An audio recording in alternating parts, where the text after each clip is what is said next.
வணக்கம், welcome to our channel. எல்லோரும் நல்லா இருக்கீங்களா? ஆக்சுவலாக இது கார்த்திகை தீபத்தன்னைக்கு எடுத்த விலாக். இது கொஞ்சம் லேட்டாக தான் அப்லோடு பண்ணுறேன்.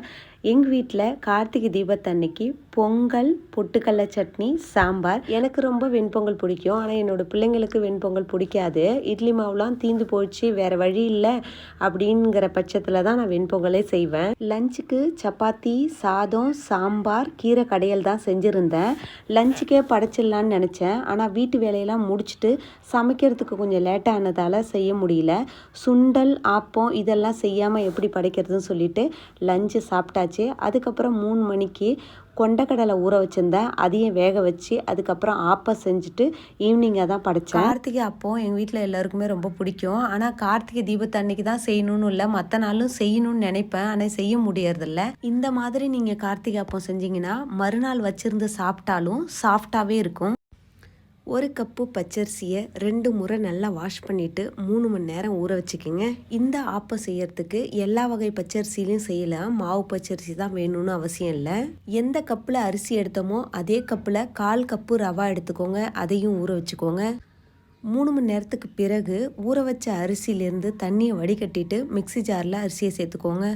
3 ஏலக்காய், ஊற வச்ச ரவா, 1 கப்பு நாட்டு சர்க்கரை அல்லது 1 கப்பு வெல்லம் சேர்த்து நைஸாக அரைச்சிக்கோங்க. அரைக்கும் போது தண்ணி எதுவும் சேர்க்கக்கூடாது. இந்த பதத்தில் இருக்கணும். அரைச்ச பிறகு ஒரு பெரிய வாழைப்பழத்தை கட் பண்ணி சேர்த்து அரைச்சிக்கோங்க. சின்ன வாழைப்பழமாக இருந்தால் 2 வாழைப்பழம் சேர்த்து அரைச்சிக்கோங்க. அரைச்ச ஆப்பமாவை ஒரு பவுலில் சேர்த்துக்கோங்க. அது கூட 1/2 கப்பு தேங்காய் துருவல், 1/4 டீஸ்பூன் சோடா உப்பு சேர்த்துக்கோங்க. சோடா உப்பு சேர்க்கறது உங்களுடைய ஆப்ஷன் தான். வேணும்னா சேர்த்துக்கோங்க, இல்லைன்னா அதை ஸ்கிப் பண்ணிக்கோங்க. இதெல்லாம் சேர்த்த பிறகு நல்லா மிக்ஸ் பண்ணிக்கோங்க. ஆப்பமாவை மிக்ஸ் பண்ணியாச்சு. எண்ணெயை நல்லா காய வச்சுக்கோங்க. இப்போ நம்ம மிக்ஸ் பண்ணி வச்சுருக்க ஆப்பமாவை கரண்டியால் எடுத்து ஒன்றோடு ஒன்று ஒட்டாமல் இது போல் ரவுண்ட் ஷேப்பில் ஊற்றிக்கோங்க. எண்ணெய் நல்லா காஞ்சிருக்கணும். அப்போ தான் நம்ம ஊற்றின ஆப்பம் இது போல் மேலே எழும்பி வரும். ஆப்பம் எழும்பி வந்த பிறகு ஸ்டவ்வை மீடியம் ஃப்ளேமில் வச்சுக்கோங்க. ஆப்பத்தோடைய ஒரு சைடு வெந்ததும் ஆப்பத்தை திருப்பி விட்டு மறு சைடும் வேக விடுங்க. ஆப்பத்தோடைய 2 சைடும் இது போல் வெந்து பொன்னிறமாக வந்ததும் ஆப்பத்தை எடுத்துருங்க. பெரிய கடாயாக இருந்ததுன்னா ஒரே முறையில் நீங்கள் ஊற்றி எடுத்துக்கலாம். சின்ன கடாயாக இருந்ததுன்னா 2-3 முறையாக ஊற்றி எடுத்துக்கோங்க. ஆனால் ஆப்பம் ஊற்றும் போது ஒன்றோடு ஒன்று ஒட்டாமல் ஊற்றி வேக வச்சு எடுத்துக்கோங்க. கார்த்திகை தீபத்தன்னைக்கு போட்ட கோலம் இது. நிலவாசலில் ஒரு கோலம், சாமி ரூமில் ஒரு கோலம். கார்த்திகை தீபம்னாவே 27 விளக்குக்கு குறையாமல் விளக்கு ஏற்றணும்னு சொல்லுவாங்க. விளக்கெல்லாம் இருந்துச்சு. புதுசாகவும் கொஞ்சம் அகல் விளக்கு வாங்கிட்டு வர சொல்லியிருந்தேன். நாங்கள் வெளியில் இருக்கிறதால எங்கள்கிட்ட குத்து விளக்கு எதுவும் இல்லை. அகல் விளக்கு ஏற்றுவதும் ரொம்ப நல்லது தான். நிலவாசலில் 9 விளக்கு, அதுக்கப்புறம் 2 பால்கனி, சாமி ரூமு இதெல்லாத்தையும் சேர்த்து 51 விளக்கு ஏற்றிருந்தேன். எல்லா லாங்குவேஜ்காரங்களும் இருக்காங்க. அவங்களெலாம் கூட கொண்டாடலனாலும் பரவாயில்ல. நம்ம லாங்குவேஜ்காரங்களே நிறைய பேர் இருக்காங்க. நம்ம அதர் ஸ்டேட்டில் தானே இருக்கோன்னு சொல்லிட்டு அவங்களாம் அவ்வளோ கார்த்திகை தீபம் கொண்டாடலை. நம்ம அப்படி கிடையாது. நம்ம ஊரில் எப்படி கொண்டாடுவோமோ அதே மாதிரி இல்லைனா கூட சிம்பிளாவது கொண்டாடணும்னு சொல்லிட்டு தான் நாங்கள் கார்த்திகை தீபம் கொண்டாடணும்.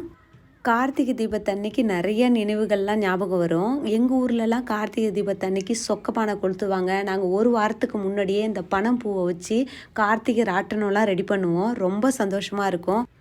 இப்போ உள்ள கிராமத்து பிள்ளைங்களுக்கே சொக்கப்பானை, கார்த்திகை ராட்டனம் எப்படி செய்யணும், எப்படி சுற்றுங்கிறதெல்லாம் தெரியுமோ இன்னுமோ தெரியல. ஆனால் என்னோடய பிள்ளைங்களுக்கு சொக்கப்பானையும் தெரியாது, கார்த்திகை ராட்டனும் என்னன்னு தெரியாது. வெளியில் இருக்கத்தால நிறைய அட்வான்டேஜும் இருக்குது. ஆனால் இது போல் கிராமத்து விஷயங்கள்லாம் உண்மையிலே நம்ம மிஸ் பண்ணுவோம் தான்.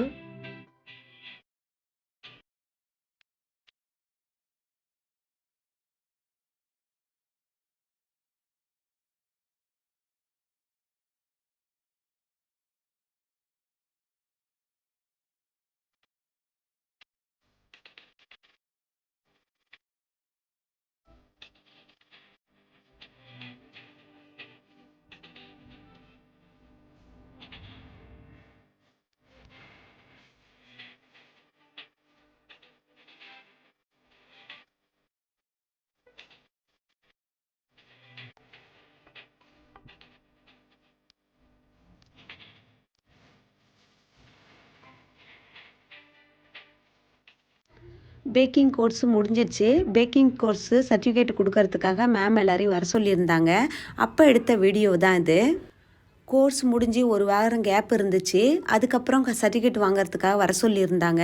அங்கே போய் பார்த்தா எங்களுக்கு முன்னாடி முடித்த பேட்ச்காரங்கெல்லாம் மேம்க்கு கிஃப்ட் கொடுத்துருந்தாங்க. எந்த பிளானும் இல்லாத அதுக்கப்புறம் போய் கிஃப்ட் வாங்கிட்டு வந்து மேம்க்கு கொடுத்துட்டு வந்தோம். இந்த வீடியோ உங்களுக்கு பிடிச்சிருந்தா வீடியோக்கு ஒரு லைக் கொடுங்க. நீங்கள் இன்னும் இந்த சேனலை சப்ஸ்கிரைப் பண்ணலாம், ப்ளீஸ் சப்ஸ்கிரைப் பண்ணிவிடுங்க. அப்படியே பக்கத்தில் இருக்க பெல் ஐக்கான் பட்டனையும் ப்ரெஸ் பண்ணி வச்சுங்க. அப்போ தான் நான் போடுற வீடியோ நோட்டிஃபிகேஷனில் உங்களுக்கு உடனுக்குடன் வந்து சேரும். ரசித்து சமைங்க, ருசித்து சாப்பிடுங்க.